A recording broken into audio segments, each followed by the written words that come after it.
Сайн байцгаана уу хүүхдүүдээ. Өнөөдрийн хичээлээр зөрөө тооцох бодлого арга суралцнаа. За бодлого 1. Аж ахуйд дахиад туулаа толгоон тоо нийлээд 36. Тэдний хөлийн тоо 116 бол хэдэн туулаа байхыг бүгдээрээ олцгоё. Дахиад 2 хөлтөө туулаа 4 хөлтөө учраас тооцооллоо хийн. Нийт толгой 36, хөл 116 байгаа. За нэгдүгürt нь бүгдээрээ бүх 36 амтнаа бүгдийг нь дахиад гэж тооцно. Тэгвэл дахиад 2 хөлтөө учраас 36-г 2 үржээд 72. За дараагаар нь нэг бүрийн хөлний зөрөө олно. Туулааны 4 хөл дахианы 2 хөлний зөрөөг нь олчин гэсэн үг. Тэгээд 2-гаар нь нэг бүх хөлийн зөрөөг олно. Нийт 116 хөлнөөсөө бүгдийг нь дахиад гэсэн байгаа. Учраас 72-ыг хасчихна. Тэгэхэд хөлний зөрөө 44 гарна. Энэ 44 гэдэг маань 4 хөлтэй амтны рүү шилжин гэсэн үг. За нэг өсөндөө туулаа хэдэн хөлтэй вэ гэдгийг олохын тулд одоо илүү гарсан 44-ийг 2 хуваагаад өгчнө. Тэгээд 22 туулаа гарсан байна. За 5 дугаарт нь дахиад хэд байсан бэ гэдгээ олохын тулд нийт 36 толгооноос 22 тулаагаас цаад 14 дахиад гарсан байна.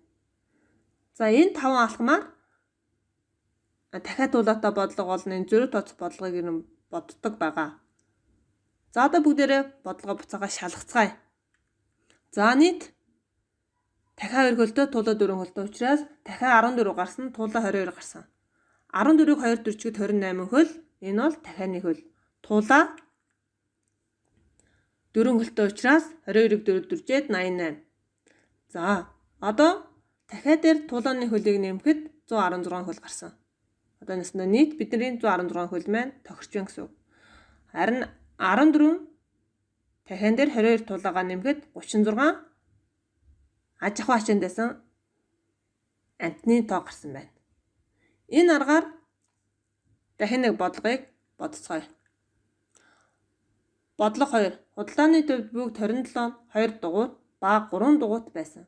Тэдгээрийн дугуйн тоо нийлээд 65 байсан бол хэдэн 2 дугуйт байсан бэ гэдгийг тооцох нэ. 2 дугуйт 2 дугуйтаа 3 дугуйт 3 дугуйтаа гэдгээр тооцоо хийн. Нийт 27 ширхэг байгаа. Дугуйн тоо 65 байгаа. За бүгдийг 2 дугуйт гэж үзье. Нэг өсөндөө 27 ширхэг дугуйтаа 2 дугуйтаа бүгд 2 дугуйтаа гэж үзэх юм бол 27 2 дөрчгөд 54. За нэг бүрийн дугуйны зөрөөг болохдоо одоо 3 дугуйтаас 3 дугуйтаа 2 дугуйт учраас энэ хоёрын зөрөө маань 1 гарсан. За бүх дугуйны зөрөөг олъё. Одоо бүгднгийн 2 дугуйт авсан учраас нийт 65 дугуйнаас 2 дугуйт гэж авсан 54-ийг хасчихад 11 нь гарсан байна. За 3 дугуйт хэд байна вэ гэдгийг олохын тулд 11-ийг 1 хуваагаад 11 гэдэг маань 3 дугуйт гарсан. За дараагийнх нь 2 дугуйт хэд байна вэ гэдгийг олохын тулд нийт 27 байгаа учраас түүнээсээ 11-ийн ширхэг 3 дугуйтаа асчаад 16 нь 2 дугуйт гарна. За эдгээрээ буцаагаад бүгдээрээ шалгаж үзье. Шалгахдаа 2 дугуйт маань 2 дугуйт учраас 16 2 дөржээд 32 дугуй. 3 дугуйт 3 дугуйт учраас 11-ийг 3 дөржээд 33 дугуй.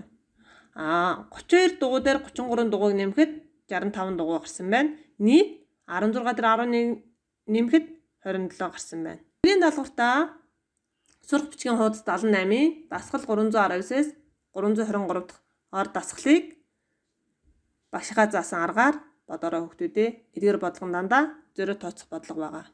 Баярлалаа. Баяртай хүүхдүүдээ.